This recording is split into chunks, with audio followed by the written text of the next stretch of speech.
This is only gonna be available one time. This is a one and done, never to be available again. I would definitely say it's top 5. Just the overall visceral feeling of this machine, I would have to say.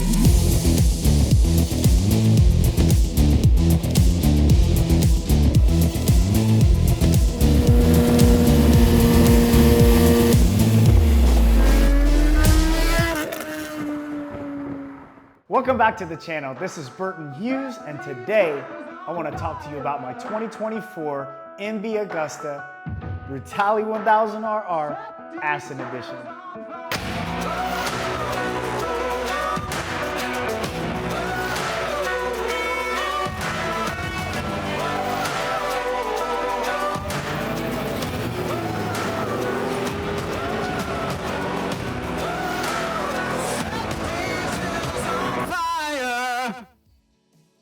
So just some basic facts with this motorcycle. It is 998cc, stock form, 208 horsepower. This being a limited run, there's only 300 of these made worldwide. Mine is number 95.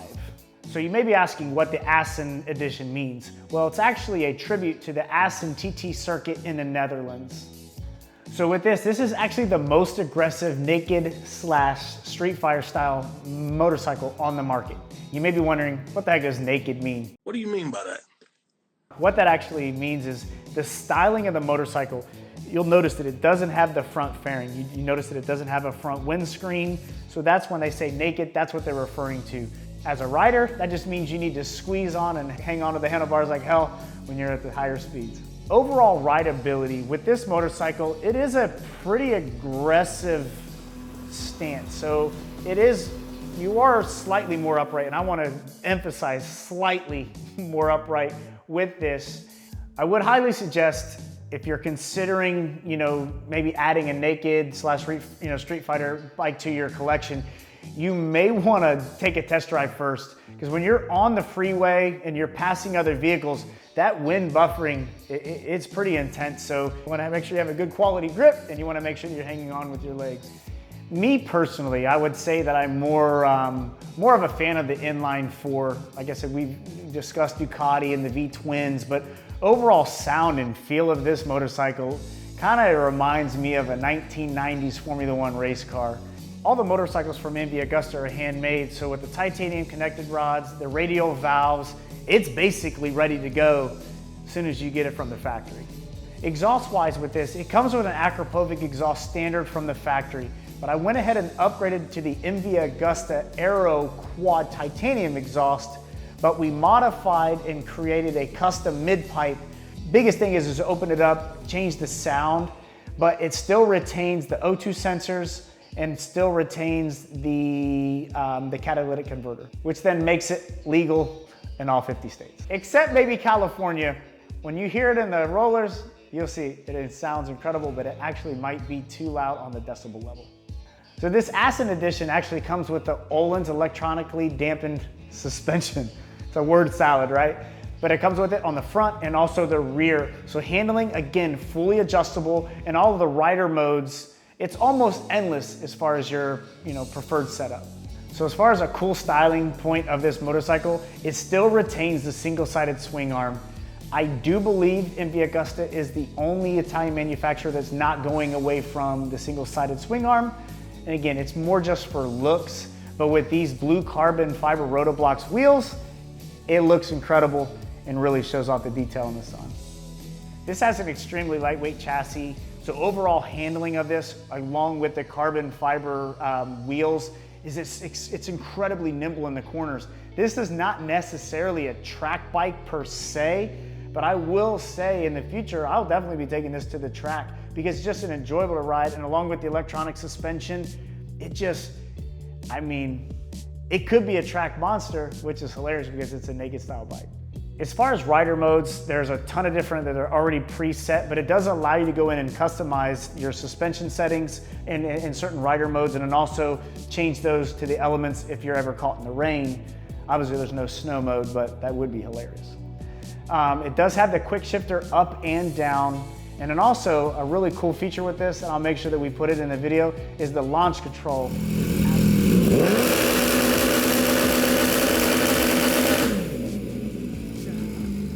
So the nice thing about this Assen Edition MV Agusta is it already comes with the Brembo brakes front and rear, and then the cool thing with the rotors is actually the floating rotor. So some of the MotoGP technology that you're seeing is actually being added to the motorcycles for the street. It does have the Rotobox blue carbon fiber wheels that we discussed earlier, but also there's dry peg carbon and gloss carbon details, accents throughout the engine covers and also throughout some of the heat shielding. The blue and gold theme, as you see throughout the motorcycle, is also tied in with the Assen circuit. One cool design feature is the blue Alcantara seat with the gold stitching, just another added touch. And MV Agusta's overall vibe is art on wheels, and they did not fail to deliver on this specific model. One thing you'll find with some of these special edition bikes is the R&D as far as mods is kind of difficult. So one thing that we're running into is looking into header options. Well, they have to be custom made. So those are on order. There's a company right now that's basically testing those now. So as soon as those are available, I will be purchasing those. There are no other options as far as rear sets. So on this one, currently I have it on standard shift. I really prefer to do the GP shift, but it usually takes a year or two for the R&D to catch up with some of these newer specialized motorcycles. Every once in a while, there's going to be a motorcycle that just jumps out at you. You have to have it. This was one of them. I was looking for this bike. I think when they released it, it was pretty much all the allocations were spoken for immediately. I have an MV Agusta Serie Oro, which actually came out after this. But when I was looking for the Serie Oro, I was put into contact with some people at MV Agusta, and I made it very known that I needed this Assen Edition. Monkey Moto had 3 allocations coming in, but they were all spoken for. Lucky for me, one of those allocations backed out, and basically they had like first right of refusal. So when they didn't perform on that allocation, I was, by the grace of God, I was able to claim this one. And when it came, like I said, it's number 95. There's a cool plaque on the back of the gas tank that shows that it's 95 of the limited 300 made. The way this bike fits into my collection, you would say, is kind of a one-off. This is the only motorcycle that I have that's the naked / street fighter on the sport bike side. Overall feel, I love it. There's nothing else that I can say about it. I mean, I love it. I went to a bike meet today and it's a head turner, but also it's just overall, it's just a comfortable bike to ride. But just the overall experience, the sound, the smell, it's very visceral. Yes, there's a lot of technology, but I will say this has a very analog feel. It feels like you're on like a vintage bike, but has the creature comforts of the electronic suspension and some of the newer technology. So overall, very visceral, very classic inline 4, high revving, just an absolute screamer. So with the Brutale 1000RR models, you'll know that there's an RS model, which is their baseline, and then it has the RR model, which is in between. And then from there, you'll have the special edition bike. So I know that there's a Rush, this Assen available, but along with that comes a pretty hefty price tag. They always say that certain motorcycles or cars are depreciating assets. So you always have to look at it from miles per mile, whatever you want to do to justify it. But I think all said and done, this was around $55,000. And for some, yes, that's too steep. Some could say it's just ridiculous, absolutely. But for me, this was a really special one that I was able to justify the price. This is only gonna be available one time. This is a one and done, never to be available again. MV Augustas are hand built. So when I took delivery of this, I have a letter from the actual manufacturer. Everyone that touched or torqued the screw on, painted, whatever it is on this motorcycle, I had a custom handwritten signed letter from everyone that worked on this motorcycle. And it's little touches like that that really made it feel special. The overall look, the gold and blue, the wheels, and overall, just look at it. This bike's incredible. I was able to justify the price, but I do believe in the long run, this is gonna be a motorcycle that's gonna hold its own as far as value, but I'm also gonna enjoy it. A lot of times people buy bikes like this, they take all the oil, they drain the fluids, they put it in an office to be, either be put in a museum or their office. But for me, I'm just gonna take very good care of it, but I'm actually gonna put the miles on this. So when I took delivery of this motorcycle, I had actually never ridden one. I could have gone to the dealership and ridden a standard RS or the RR model of the Brutale, but this was one of those decisions that it wasn't rash, because this is one that I knew was coming for about 6 months. I didn't test drive it, so I will say that I want to say I bought it sight unseen, but anyone that ordered one, we didn't know when they were even coming. I got a 2-week notice saying that it had been had left the shipping yard and was on its way to Dallas. So I was just super excited. We were backing the bike out of the delivery down the ramp in the rain. It's just a special looking bike. I can't say anything else other than, even people that don't understand motorcycles, when I'm at a traffic light, I get thumbs up like crazy. I get rev it, you know, you get all that. But just even to someone that doesn't understand motorcycles, doesn't understand what all is involved, they know that this one's special. This Brutale 1000 has a great warranty. It is a 2024, so it has a 3-year unlimited mile warranty. Bumper to bumper, that's basically what you would say. The actual first service is at 600 miles, and I think I'm 15 miles away from that first service. The fact that it's 3 years unlimited miles is pretty incredible. But one special note is anything 25 up and newer, they've extended to 5 years unlimited miles on the warranty. Yes, it's Italian, and you'll hear people saying that they're quirky motorcycles and that they're, you know, it's always going to be getting service. That's not necessarily the case. It's kind of a misnomer. And when people say that to you, ask them, what MV Agusta do you own, or what Ducati do you own? Because I feel like people want to take cheap shots because they heard of a friend whose sister's friend's baby's mom's dad had one and it was a terrible experience. All I'm gonna say, my overall experience with MV Agusta has been amazing. 3-year warranty, unlimited miles. I don't think anyone touches that. And the fact that 25 and newer goes to 5 years is incredible. Most of my other motorcycles comes with a 1-year warranty, maybe 2. So one of the biggest questions that I get is, which is your favorite bike? And I always laugh and say that I have an undiagnosed multiple personality disorder because I have so many motorcycles, but they're all so different. So I think it's kind of like asking a parent, which one's your favorite child? I mean, it's really hard to say. If things got bad and I had to sell or get rid of or downsize or whatever it may be, which, you know, life happens, I would say this would be one that I would definitely keep. I would definitely say it's top 5. Just from an overall experience, I love it. I love riding it. I just don't think I could ever part ways with this.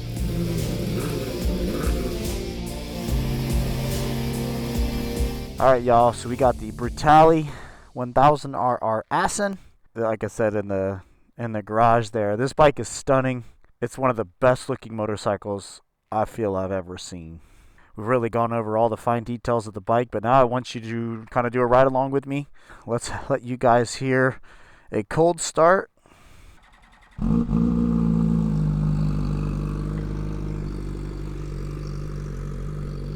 Sounds amazing. Like I said before, I prefer the sound of the inline 4. Nothing against all the different types of engines and brands, but there's nothing like an inline 4 to me. So it's about 85 degrees. And it stalled. But like I said, it's 85 degrees. Starting to cool off here in Texas. Yes, 85 is cooling off here. The only thing I really want to do that hasn't been done yet is the rear sets. I want to get those to GP shift. I just prefer that. The check engine light is on because we put this mid pipe on there, so when it goes in for its first technical service, they'll be able to adjust that. So disregard that for now.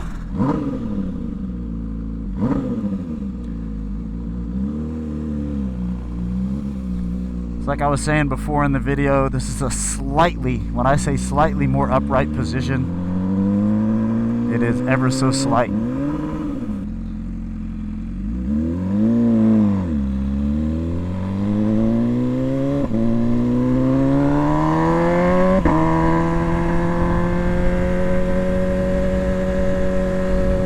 A while back, Fastlane D and I, we did a side-by-side comparison between his Brutale RR and my Assen, and he has the full headers on his, so we were talking about kind of the different sounds and power. I've yet to dyno mine since we put on the mid pipe, so I'm not exactly sure what it's putting down. After riding his, I've decided that I am not going to pursue the header option. It was just too loud. It droned. Even with this mid pipe, this thing is loud. I feel like it has a perfect blend of sound and power right now. So really, for me to go to the full header system, I just don't think it's for me. When I pretty much on all of my bikes, I have full headers all the way back, but with this one, I just don't think there's a need. I mean, what else do we need? This thing gets it. This thing sounds insane. Super comfortable to ride. These naked bikes, Street Fighter design. I just love all motorcycles in general. That's why I have the Harleys, I got the sport bikes, I got the super bikes, I got it all. It's just because they're all just so different. This one is special, and I know I say about that. I say that about all of them, but there is something special about this bike.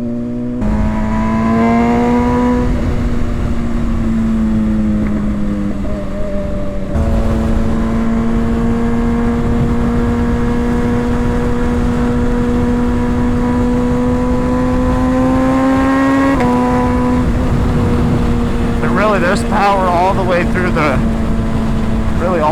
RPM range. These inline fours, they pull all the way through, but typically with inline fours, they're going to be high revving, so keep them in the power. You're going to keep them on the tall end of the RPM range. It's definitely a collector's bike, but I'm going to ride it. That's just what it is. It's so loud. Like I'm talking right now on the microphone and trying not to scream. I have earplugs in and it's still loud. I started talking about, wisdom and things like that on that last video of on the M1000. I was talking about it before. I wrote a book a few years ago, and really what it was is one morning I was walking on the treadmill and God laid something on my heart that said you need to put some things on paper. I've done some pretty cool things. I had everyone has a story, but my upbringing is a little different than most. I'll let you guys maybe read through that in my book, but I call it, the book's called Align Your Empire, and basically what I talked about is alignments. So first and foremost, you need to look at your mindset, and then basically from there you got your faith, family, fitness, finances, network. But mindset is key. One's not more important than any others, but I started the first section of the book is on mindset, because if your mindset's not grounded, then how can you move forward and progress? Motivation is temporary. You can be motivated, but being disciplined is more important. Anyone can get motivated, but that's kind of a flash in the pan. I'll start my diet on Monday. Oh, I went to a business seminar. I read a good book, and you're motivated, but it's gonna tail off. It's good to have motivation, because that's gonna be maybe the initial spark to get you to start thinking differently. But discipline is where you're gonna see it through, whether you feel like it or not. That's what's important about your mindset. It doesn't come down to who's the most talented or who has the most natural ability. It comes down to who's disciplined. When things get tough, are you going to see it through? When there's any bit of adversity, are you going to buckle under pressure? And a lot of times for me, I was the last man standing because I didn't give up.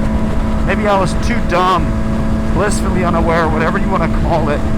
I got a trainer and a dietitian because I wanted to work on my physical fitness. Didn't matter how much money I made or how much my account, read it. You can't buy confidence, because you can't fake that. You can't lie that. You wear it, and everyone can see it. So I hired a trainer and a dietitian, because why not use the help? It was to eat this, not that. It was a very specific diet. It was 40% protein, 40% carbs, 20% fats. I think the calories around on when my initial diet was 2,650. And basically what we needed to do was add muscle and burn fat. When you're on your own, no one's looking, it's easy to, you can cheat your diet. You know, but the thing is, you're only cheating yourself. If I were to cheat on my diet, my trainer and my dietitian's gonna see it. Like, who am I lying to? Them? They're gonna know. See, the thing is, numbers don't lie, people do. If I'm following this diet and I'm cheating on it and I'm not following it, or I'm kind of half-assing it, who am I cheating? The dietitian, the trainer? No, I'm cheating myself because I paid for something. I'm not following it. Who am I letting down? I'm letting down myself. How can you commit to anything if you can't just commit to something for yourself? So that's how I looked at it. And when I was, you know, driving home from work, and it'd been a couple hours, you know, in between my meals, and man, it's so easy to drop into like a Chipotle or a McDonald's or whatever it is, just to grab something quick because you're hungry. But the results are gonna show. And I'll never forget it. I was in new home sales, and I remember kind of relaying the fact that I got a trainer and a dietitian, and I was going to work on my physical fitness. And my boss at the time, Bill, he laughed at me and told me that I didn't have the bone structure for it. Man, that seared in my brain. It actually made me mad, but honestly, that's what I needed. I needed someone to doubt me. So those days that I didn't feel like following my meals, or I was driving home and I was hungry and I didn't prepare, or whatever it was, I never cheated my diet. I dieted for a year, and I started competing in bodybuilding shows, and needless to say, I got the physique. I was Mr. Ohio in 2010 as a lightweight bodybuilder, and then I took a full year to train, and I went to nationals, and I jumped into the men's physique division, and then I took first place at nationals, which then qualified me as to be an IFBB pro in men's physique. The moral of the story is that I made the commitment to get in the best shape of my life because I wanted to feel better about myself. When I started that diet January 6th, 2010, my friends were like, oh man, you're not drinking, you're not hanging out, you're not going out, you're not staying out late. But when summer rolled around, I was in amazing shape. Guess what everyone was saying then?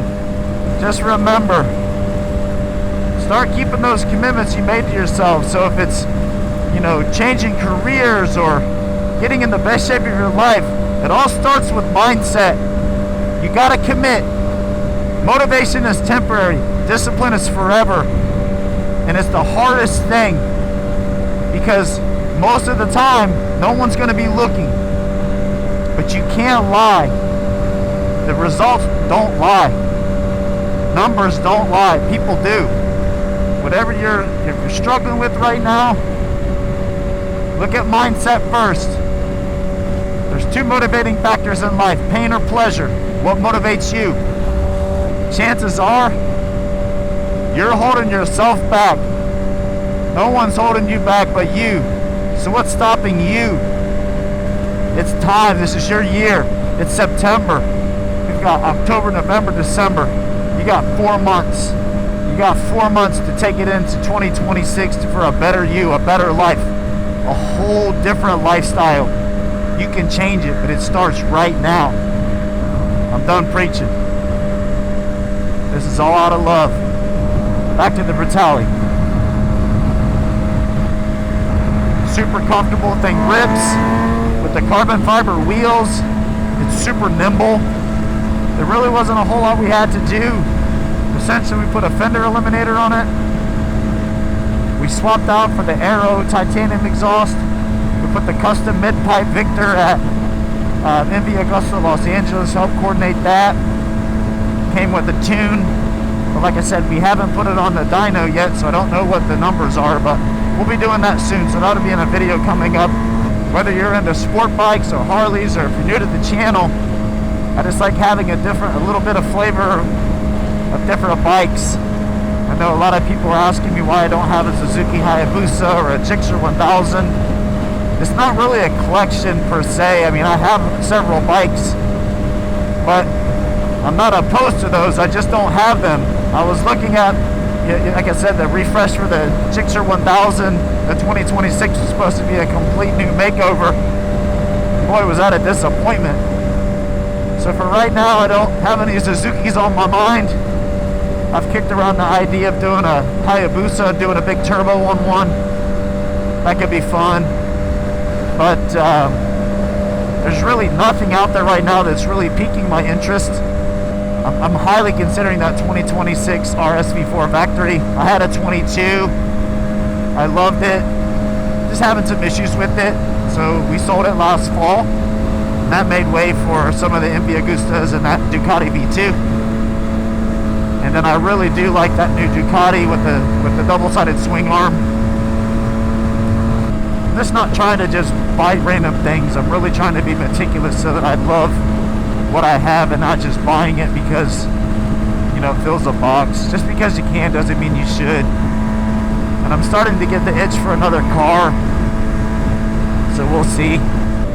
Don't sleep on these Brutales. They're just cool. And if you want a bike that no one else has, this is definitely it.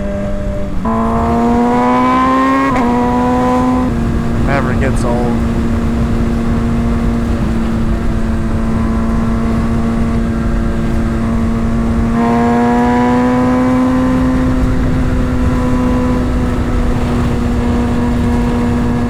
Mindset is key. So make the commitment. But start keeping those promises to yourselves.